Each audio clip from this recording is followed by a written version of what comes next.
Hello, welcome to another episode of This, That, and the Other. And I have thought about this show for a while, and I wanted to go ahead and talk about it. It was a show that was on in the 1950s from 1953 to 1957, aired on CBS television. It was called Winky Dink And You, hosted by Jack Barry, that hosted a number of various shows. Off the top of my head, I can think of, besides this, Juvenile Jury, that also had children on it. Life Begins at 80, that had senior citizens. Joker's Wild, that was another one that he hosted. And most recent was Break the Bank. Oh, of course, the controversial game show.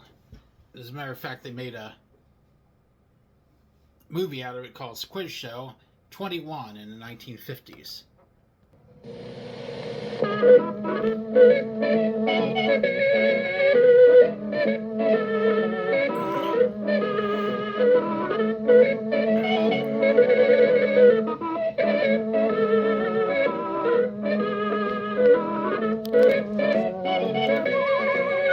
Interesting animation. Oh, hi there, boys and girls.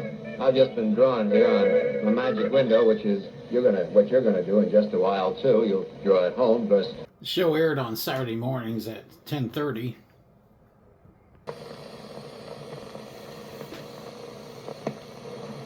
Good evening.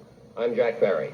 In a moment, Hank Bloomgarten and Jim Snodgrass will resume their match. To date, they have tied 6 times. Tonight, they'll be playing at $3,500 a point. Let's meet them. As Geritol, the high-potency tonic that helps you feel stronger fast, presents 21. Back for the 5th week, Mr. James Snodgrass. And returning with $52,500, Mr. Hank Bloomgarten.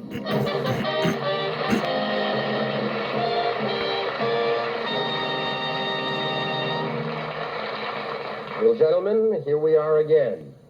You both know what happened. It's no mystery to you, and that was from the show 21. Interesting thing about Winky Dink, it was a children's show. It was about this character Winky Dink and his dog Woofer. And Mae Quetzal, who did the voice of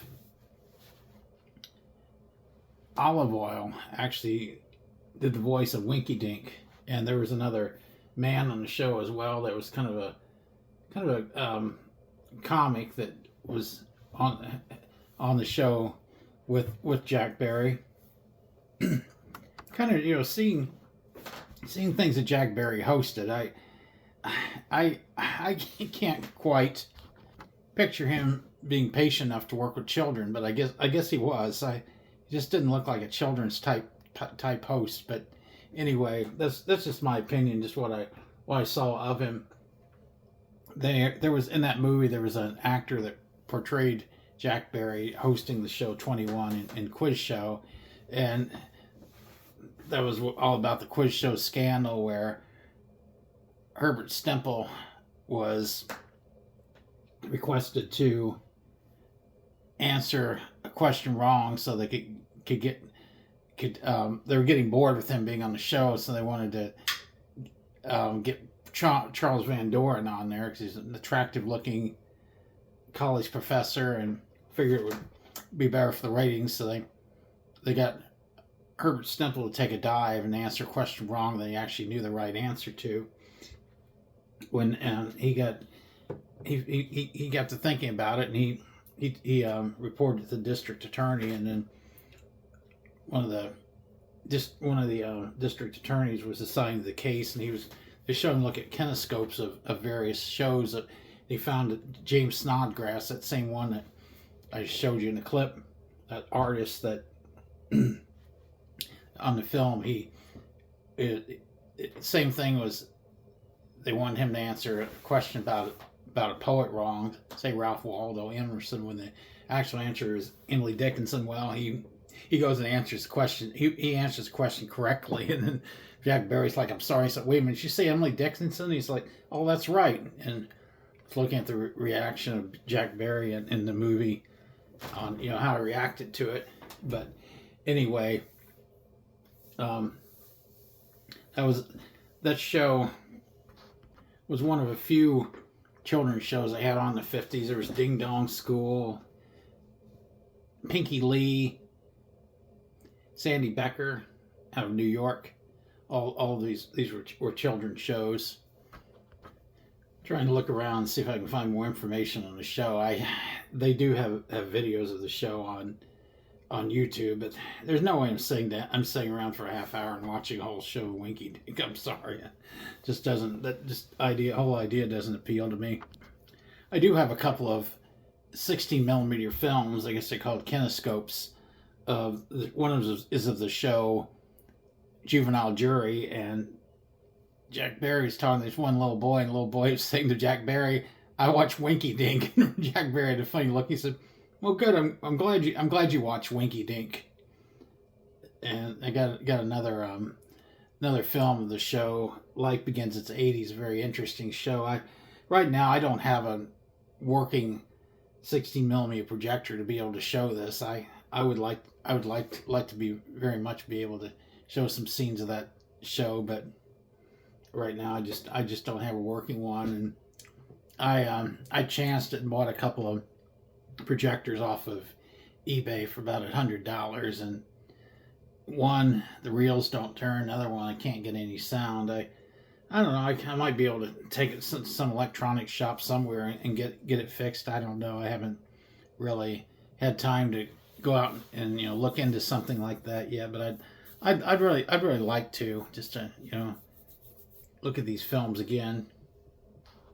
The actor that was on the show was Mr. Bungle, Veterans Children's Show voice actor, Dayton Allen. He played Mr. Bungle on that show. Winky Dink was noted for his plaid pants, tousled, star-shaped hair, and large eyes. That's basically, I cannot really find much about the show. The program was successful because of its pioneering interactive marketing scheme, and Winky Dink became one of television's most popular characters in the 50s. However, its production was halted despite its popularity because of concern about X-rays from TV picture tubes. This was particularly true for early color television sets. CBS was also concerned about parents' complaints that children who did not possess the interactive screen were drawing directly on the TV screen. It's kind of interesting. I don't know what they're talking about on that interactive screen, but the show was revived in syndication for 65 episodes beginning in 1969, ending in 1973. I don't remember that. 1990s, a new Winky Dink kit was sold containing a screen, crayons, all new digitized Winky Dink and You episodes. Kind of interesting. I guess there was some kind of thing that let me see. It says the central gimmick of the show, praised by Microsoft co-founder Bill Gates as the first interactive TV show, was the use of a magic drawing screen, a piece of transparent vinyl plastic that stuck to the television screen by means of static electricity. Kit containing the screen and various Winky Dink crayons can be purchased for 50 cents. Okay, this is something you can attach to the screen. All right. A climactic scene in every Winky Dink animated short film. Winky Dink would arrive on a scene that contained a connect the dots picture that could be navigated only with the help of viewers. Winky Dink then would prompt the children at home to complete the picture, and the finished result would help him continue the story. Examples included drawing a bridge to cross a river, using an axe to chop down a tree, or create a cage to trap a dangerous lion. That's kind of interesting. So that's basically what they're talking about on that interactive screen. Oh, I see a picture here too of children drawing onto to the television screen. I guess with that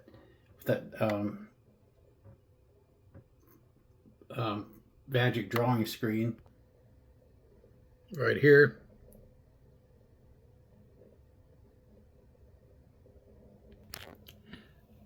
And this is footage of the show Break the Bank that Jack Berry hosted.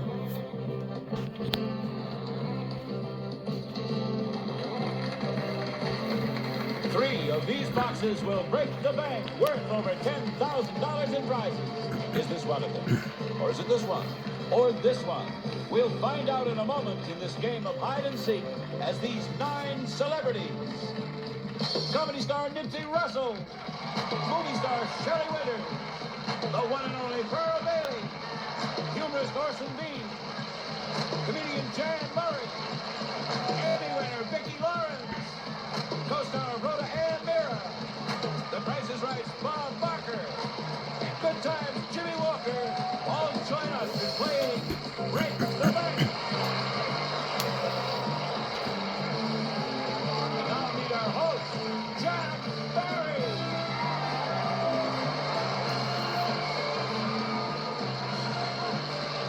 Thank you very much. Thank you and welcome once again to Break the Bank, where our 9 celebrities will try to help 2 contestants make 3 in a row and thereby break the bank, hopefully winning $10,000 or more in prizes. But that was a show, Break the Bank, and I think that was the last show that he hosted. I have to admit, on this one, there's a lot of fumbling for ideas, and this, I'll have to explain. This show is very generic on how I do it. I don't do editing. I just basically use a smartphone, film it, and go ahead and download it. And what you see is what you get. Basically, that's the way I do it. It's a very, very simple way.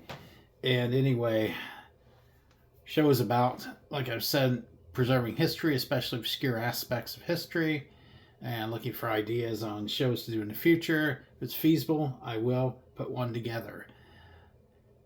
That being said, like, subscribe, share. As always, thanks for watching.